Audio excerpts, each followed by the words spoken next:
Selamat datang di channel Pemuja Malam. Jangan lupa like, share, and subscribe ya. Terima kasih. Episode 47. Aku akan belajar mencintaimu, suamiku. Dasar pembunuh, teriak Suster Yuyun penuh kebencian. Saking kesalnya, dia menendang perut Kinan tidak peduli dengan pandangan orang lain. Karena tendangan dari dirinya tidak cukup membalas kematian sahabatnya. Fatih dan Rahmat kini sudah berada di ruang operasi untuk ditangani luka tusukan dari benda tajam tersebut. Sedangkan kedua orang tua Jihan dan Mama Erina baru saja tiba di rumah sakit saat dapat kabar dari asistennya Fatih. Dan mereka langsung menuju ruang rawat yang ditempati oleh Jihan, sebelum menuju ruang operasi untuk mengetahui perkembangan keadaan Fatih dan Rahmat. Beberapa mobil patroli sejak setengah jam yang lalu sudah tiba dan sekarang sedang berada di daerah TKP. Ditemani oleh Papa Gibran dan beberapa saksi yang melihat jelas dari awal kejadian perkara penusukan tersebut. Termasuk si penjual dimsum menceritakan dengan jelas di mana Jihan yang terlebih dahulu didekati dan dicekal oleh pria berjaket hitam tersebut. Semakin berlipat amarah Papa Gibran yang turut menyimaknya.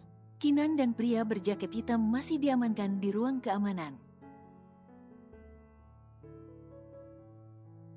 Sembari menunggu pihak polisi menyelesaikan penyelidikan di kantin serta mengambil bukti benda tajam yang tergeletak di lantai. "Lepaskan aku tidak bersalah. Aku tidak kenal pria ini," teriak Kinan sekencang-kencangnya. Dan tidak ada yang peduli dengan teriakannya. Pria berjaket hitam itu malah meludahi wajah Kinan. "Hei, brengsek lo, beraninya meludahi wajah gue," sentak Kinan netranya melotot. Tapi sayangnya tangannya yang telah diborgol tidak bisa menjangkau pria yang kini menarik mundur tubuhnya. Yang ada hanya bisa mengeluarkan caci makinya dan nama-nama binatang ragunan, dan pria itu hanya bisa menyunggingkan senyum sinisnya saja. 1 jam kemudian di ruang rawat inap, Jihan sudah siuman setengah jam yang lalu dan kini sedang menyesap teh hangat yang dibuatkan oleh Bu Kaila. Air matanya kembali tergenang, dadanya pun naik turun. "Bu, suami Jihan Bu," ucap Jihan begitu sesak dan kejadian itu berasa masih kelihatan di depan matanya. Mama Erina yang ada di sisi yang lain bergegas mengambil cangkir dari tangan Jihan, lalu mengusap lembut punggung menantunya. Bu Kaila ikutan bersedih lantas memeluk putrinya. "Yang sabar ya nak, Fatih sepertinya masih di ruang operasi. Doakan saja operasinya lancar dan segera pulih," pinta Bu Kaila dengan lembutnya. Di sini bukan saja hanya Jihan yang sedih. Mama Erina juga sejak tiba sudah menitikkan air matanya di balik rasa keterkejutan. "Semuanya ulah Mbak Kinan, jahat dia Bu," lanjut kata Jihan dalam isak tangisnya. Mama Erina yang sekilas tahu infonya tentang kejadian hari ini dari Papa Gibran lantas mengumpat. "Wanita gak punya otak, psikopat dia rupanya," geram Mama Erina. Siapa sangka wanita yang selalu terlihat baik di depan mata Mama Erina dan Papa Gibran memiliki otak yang sangat jahat. Tidak sesuai dengan karakter wajah ayunya. "Jihan mau lihat suami Jihan Bu," pinta Jihan saat ibunya melonggarkan pelukannya. Kamu sudah kuat berjalan? Tanya Bu Kaila sembari mengusap pipi Jihan yang basah. Kuat, Bu. Jihan menguatkan dirinya walau jiwanya masih terguncang. Mau bagaimanapun saat ini dia mengkhawatirkan keadaan suaminya. Dengan menjejakkan kembali kakinya, Jihan melangkah bersama dengan ibu dan mama mertuanya. Sementara ayah Iqbal sudah sejak tadi menunggu di depan ruang operasi. Setibanya di lantai 3 di mana ruang operasi berada, pas sekali berangkar yang ditempati oleh Fatih dibawa keluar untuk dipindahkan ke ruang observasi. "Pah," seru Jihan melihat suaminya, lalu berlarian mengejar berangkar tersebut, kemudian berangkar tersebut berhenti bergerak. Kebetulan sekali Papa Gibran juga baru datang ke lantai 3. Fatih masih terpejam dan dibawa pengaruh obat bius. Papa Gibran memberi kode pada perawat membiarkan Jihan mengikuti dan menemani Fatih di ruang observasi. "Mas Fatih, bakal cepetan sembuhkan, Pah?" tanya Jihan saat bersitatap sama Papa Gibran. "Insya Allah akan cepat sembuh, Nak," jawab Papa Gibran. Dokter bedah yang menangani Fatih turut berbicara. "Luka Dokter Fatih tidak terlalu dalam, tidak mengenai organ vital, insya Allah pemulihannya cepat jika kondisi tubuhnya fit. Jadi mbaknya tidak perlu khawatir." Alhamdulillah, Jihan sedikit bernapas lega mendengarnya. "Sekarang temanilah suamimu, pasti dia akan senang melihat kamu ada di sampingnya," pinta Papa Gibran. Tanpa diminta pun Jihan juga akan melakukan seperti itu. Dia ingin menunggu suaminya. "Ya, Pak." Berangkar tersebut kembali bergerak dan Jihan mengikutinya hingga ke ruang observasi. Sementara itu Papa Gibran ingin berbicara dengan kedua orang tua Jihan dan istrinya. Sesampainya di ruang observasi, Jihan meletakkan kursi di sisi ranjang Fatih untuk dia duduk di sana. "Mbak, nanti kalau ada sesuatu hal dengan Dokter Fatih bisa pencet bel saja ya. Nanti kami cepat datang," pinta perawat yang bertugas. "Baik suster, makasih," jawab Jihan dengan wajah sembabnya. Dan kini tinggallah berdua dengan suaminya. Gadis itu menjatuhkan bobotnya dan memandang wajah tampan suaminya dalam-dalam. Tangannya pun tergerak menyentuh tangan suaminya. Ini untuk pertama kalinya dia yang memulai menyentuh tangan suaminya. Biasanya Fatih lah yang terlebih dahulu yang menyentuhnya. Ternyata terasa hangat jika menyentuh dengan hati. "Terima kasih ya Pak," gumam Jihan sendiri. Dia angkatnya tangan suaminya lalu dikecupnya telapak tangan suaminya. Dengan kejadian barusan, barulah dia mengerti jika cinta suaminya pada dirinya bukanlah hanya sekedar ucapan. Tapi perbuatan dengan mengorbankan diri, serta bukan lagi sekedar ciuman atau pelukan semata. "Terima kasih sudah mencintaiku," gumam Jihan kembali. "Cepat pulih ya Pak, Sugar Daddy," nyah Jihan. Jihan menyeka ujung netranya, lalu sedikit mencondongkan dirinya agar lebih dekat dengan wajah Fatih. Tangannya pun terulur menyentuh rahang kokoh yang ditumbuhi bulu halus. Memandang wajah ganteng suami sendiri ternyata tidak membosankan ya. Lagi tidur aja masih saja ganteng. Dan tergugahlah Jihan mengecup pipi suaminya mumpung belum siuman. Cepat bangun ya Pak, pinta Jihan usai mengecup pipi Fatih. Ini udah bangun, sayang. Pipi yang sebelah kiri belum dicium nih. Suara parau terdengar jelas di telinga Jihan. Hah, Jihan melongo. Pipi Jihan bersemu merah. Malu ketangkap basah sama suaminya sendiri karena diam cium pipi suaminya.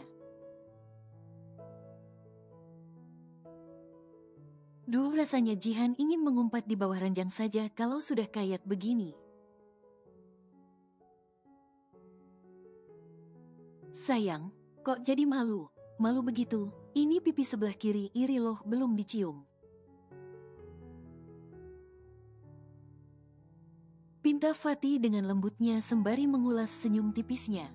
Isih papa mah, ngeselin, Jihan kan malu, jawab Jihan seraya menundukkan pandangannya. Tangan Fatih pun terulur menyentuh Jihan. Kalau begitu sayang sini, pinta Fatih agak menarik lengan Jihan agar gadis itu kembali mencondongkan dirinya. Jihan dengan tatapan ragunya lantas menuruti permintaan suaminya. Dia membungkukkan tubuhnya lebih dekat dengan suaminya. Cup, rupanya Fatih yang mengecup pipi Jihan. Kecupan itu membuat Jihan terperangah. Peluk aku sayang, pinta Fatih usai mengecup pipi istrinya. Tapi Pak, peluk aku sayang, biar cepat sembuh, pinta Fatih sedikit merengek. Dengan menatap dalam wajah suaminya yang sudah susah payah mengorbankan dirinya.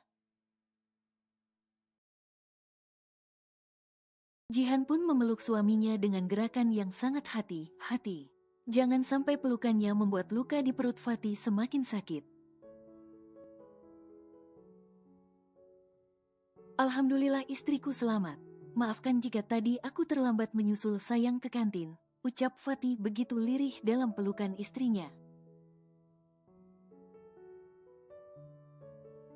Sesekali dia menghirup aroma tubuh Jihan yang menguar dari ceruk Jihan.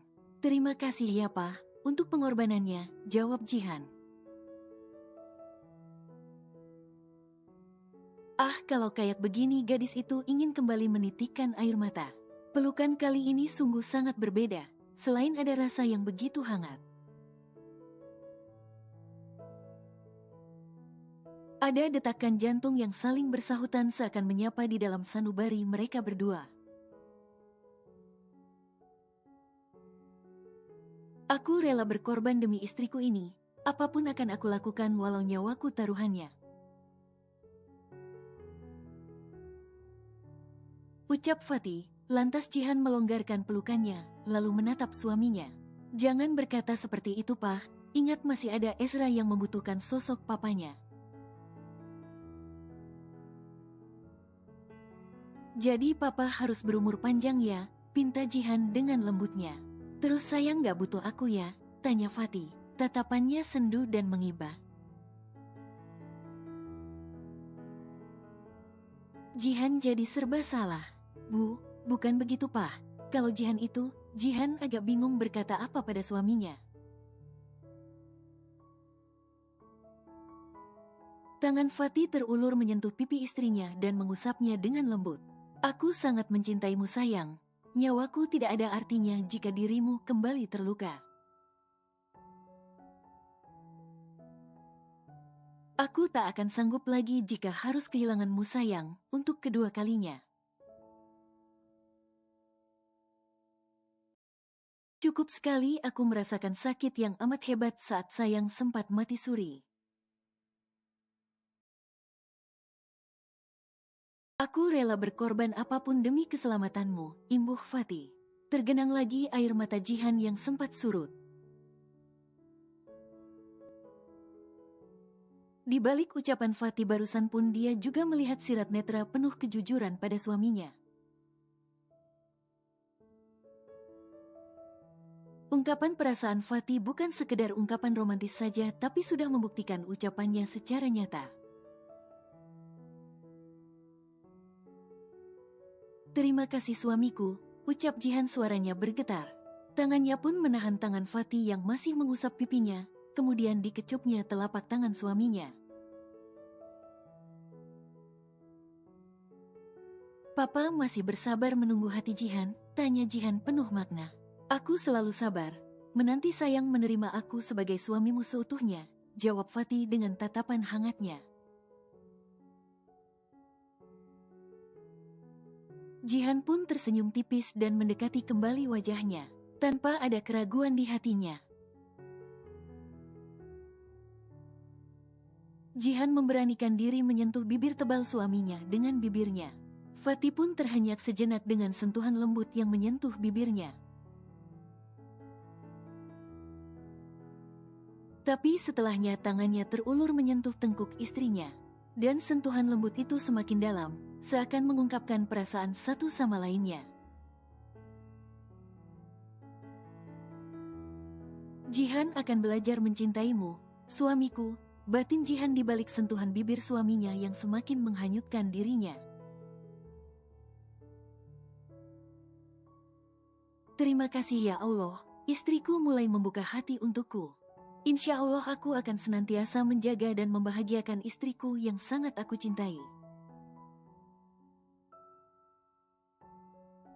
Batin Fatih sangat bahagia dan bersyukur.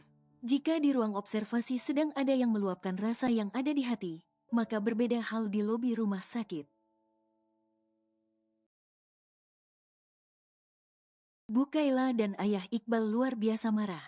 Setelah Papa Gibran dan Suster Yuyun menceritakan mengenai kematian embun yang disengaja oleh Kinan.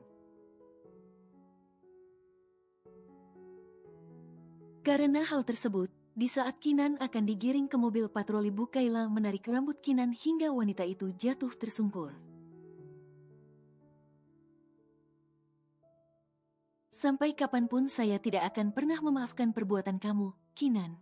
Semoga kamu dihukum mati," teriak Bu Kaila sudah tidak bisa meredam amarahnya yang menggebu-gebu. Kinan menatap nanar pada Bu Kaila, lalu mengedarkan pandangan ke arah lain. Banyak sekali orang yang menghujat dan mencaci maki Kinan, termasuk rekan sejawatnya. "Mati saja kamu, Kinan," teriak beberapa orang yang sudah mengetahui tentang kejahatan Kinan. Apa yang dia tanam maka itulah yang dia tuai, mau seberapa lama dia menutupi kebusukannya. Suatu ketika akan terkuak juga, baik itu disengaja atau tidak disengaja. Kinan kembali digerek paksa oleh polisi, sementara orang suruhannya Kinan sudah terlebih dahulu dibawa ke mobil patroli. "Pembunuh, wanita biadab," maki Bu Kaila. Hatinya luar biasa hancur mengetahui fakta kenyataan tersebut, termasuk rencana Kinan yang ingin membunuh Jihan. Ayah Iqbal memeluk istrinya dan sama merasakan sakit yang luar biasa. Sejak awal mereka sudah ikhlas menerima kepergian putri pertamanya karena kecelakaan. Tapi ternyata kecelakaan tersebut disengaja. Sementara itu keadaan Rahmat sedang dalam masa kritis. Ternyata luka yang mengenai punggungnya tembus hingga ke paru-paru. Kini para dokter sedang berjibaku berusaha menyelamat Rahmat.